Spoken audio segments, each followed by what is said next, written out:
But what I really like, and I think what is really interesting is, well, first of all, the question. I think the question is a valuable question. What happened to this shift? But second, I think what's really interesting is the way that he answers this question. So the book I wanted to discuss is called, if you can see it right here, A Secular Age by Charles Taylor. It's a bit of a thick book. It was first published in 2007. Charles Taylor is a well-known philosopher. He's written on multiple issues that have to do with things like the understanding of the self. He he's one of the people, one of his first books was written on Hegel. He's quite known for making Hegel popular in analytical philosophy in the Anglo-Saxon sphere. And in this book, he really looks to discuss the issue of secularism and what we mean by secularism and the history of secularism and what it means to be kind of secular today, hence the title, Secular Age. Now, it might be a question about why I'm recommending a book about secularity that doesn't have much of Islam in it. Actually, one of the criticisms of the book is that it doesn't cover anything about the colonial era, it doesn't cover anything about non-Christian beliefs, really, and it's very focused on the West and Christianity. So why would I recommend this book to a Muslim audience or people who are interested in Islam? And I think a lot of it has to do with the fact that he poses an interesting way of looking at the issue of secularity and looking at the issue of religion. And just as a way of introduction, in the very first chapter, he gives three kind of definitions of what he means by secularity. The first being this kind of pullback of religion in the public sphere. So there's less, we see religion being used less in the public sphere, in our public spaces, in politics and the public sphere in general. The second type of meaning we kind of use with secularity is, a decrease in the sense of belief and piety, so a decrease in religious practices. But what he really wants to get into is what he kind of calls this third sense of secularity, and this is one I think where people interested in Islam and a Muslim audience would be. This is what I think would interest people in Islam and a Muslim audience. And he describes this third sense of secularity as a focus on the conditions of belief. And if I could just read to you this one sentence here. The shift to secularity in this sense consists, among other things, of a move from society where belief in God is unchallenged and indeed unproblematic to one in which it is understood to be one option among others, and frequently not the easiest option to embrace. Sorry, it doesn't have option, and frequently not the easiest to embrace. So really this third question of secularity has a lot to do about the role of religion in society today.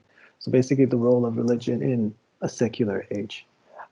What happened that we shifted from a society where, and this is something he gets to in the book, and he calls this the enchanted world, right? What happened to this image that we used to live in where religion was prevalent everywhere? If I want to give like a quick example, he doesn't use this in the book, but for example, when we speak about rain. So we used to think rain was brought about by the angels. It's in connection with the cosmos. That's why praying for rain makes sense. But today we see rain as kind of being like this machine-like thing, and we see the universe as being a machine-like. And he gets into that. He gets into these issues of how we used to live in this enchanted world where, where angels and God and everything makes sense. And that was the dominant paradigm. but now we've kind of shifted to this disenchanted world. And that's one of the ways he comes in to explain how we shifted from a world where religion was dominant and made sense to one in which religion is a choice, an option. Now, why I really like this book is not so much because of the kind of answers that he gives or the conclusions he reaches. So, for example, this issue of enchantment and disenchantment, you might find this to be problematic, or you might disagree with him. But what I really like, and I think what is really interesting is, well, first of all, the question. I think the question is a valuable question. What happened to this shift? But second, I think what's really interesting is the way that he answers this question. And this has to do a lot, well, it has to do a lot with his own philosophy and how he understands people to be.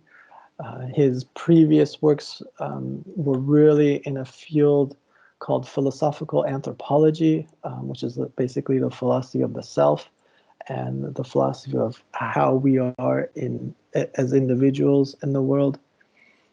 And he really takes his approach from Heidegger in a post-Heideggerian angle, one in which we are really thrown into the world, where the world has meaning for us before we come to see it as certain objects. So if you kind of take like the Descartes example of me being here and the world being outside of me, and I somehow have to come up with a method of my mind reaching the external world. Heidegger kind of does away with all of that and says, you know, what's primary for us is meaning, that we kind of already live in this world, and things already take a meaning and have a meaning for us. And Taylor really uses this and brings it into this book on how to kind of examine religion. He doesn't quote Heidegger here directly, but the approach he takes is something called the social imaginary. And within that social imaginary, there's, you know, he gets into it, there's a whole notion of the background and practices and things like that. And that whole notion of the background is what I just described about Heidegger, hugely influenced by him and people that came after him. But I think what's interesting is that this approach takes two things very seriously at the same time. And I think we sometimes miss this. On the one hand, it takes ideas seriously in the sense that ideas construct the world that we're working in. And at the same time, it takes practices seriously. So practices help to give meaning to these ideas, and practices help us to both better understand how the ideas are supposed to be, but also kind of develop the ideas themselves. So one of the examples he gives is protests. When people have a protest, that's a practice. There's a world in which protesting makes sense, right? We understand there's things like civil society, democracy. There's public spaces where you can go to protest. There's certain issues that you protest about. But that practice of protest also reinforces these whole ideas as well. So he puts these two together.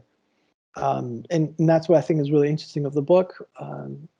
One, this whole issue about how our society has changed, or more clearly, Western civilization changed from a background in which belief in God and religion was standard into one in which it's an option now amongst many, but also a good way of how to analyze or a good method of how to tackle this question, and that has to do with the social imaginary.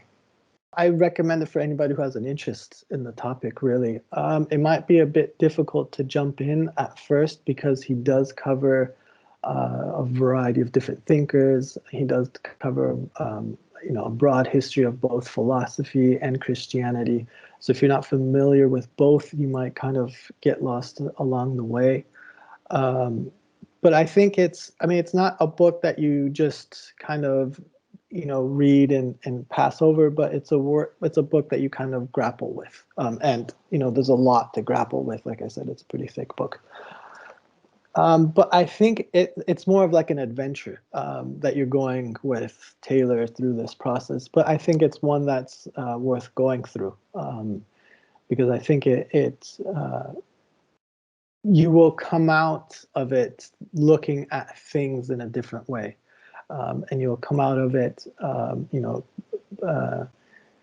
with a new method, or you might not agree with them, but at least you understand a new approach of how he's taking things, and certain conclusions that he comes up to, which you may or may not agree with.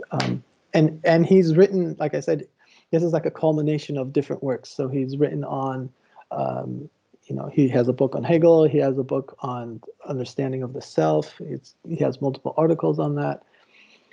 And he also has like another interesting book called The Ethics of Authenticity, which had a previous title called The Malaise of Modernity, which deals with the problems of modernity today. You see that in this book as well. So it's a good kind of philosophical approach to you'll come out of it having a different angle of looking at not just religion but contemporary society as well, with and having taken on board a new method of how to do these inquiries. So I really recommend it for as many people as are interested in this book, and you have to be kind of willing to kind of work through it slowly.